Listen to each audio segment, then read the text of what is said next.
Accountability becomes a really important principle. There are others, fair and transparent processing, that we can go into, but the overriding principle of accountability is an important one, because I think that when you look at a grey area emerging, which still could, under GDPR, we could still have areas where we're not really sure of what true compliance looks like yet.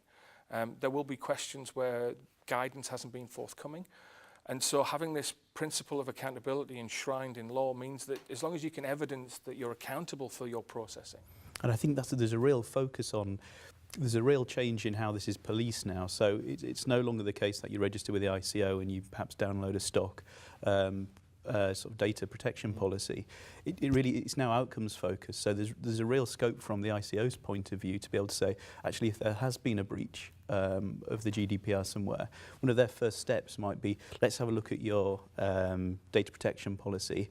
Are you holding the data on a lawful basis, and have you followed it? Perhaps when the breach happens, if something's gone missing, did you follow that? Were you storing it where you said you would store it? And if there's a departure from those principles, it'll be very easy for the regulator to impose a fine in those circumstances, because they're looking at the outcome. They're not looking at a tick box exercise from employers.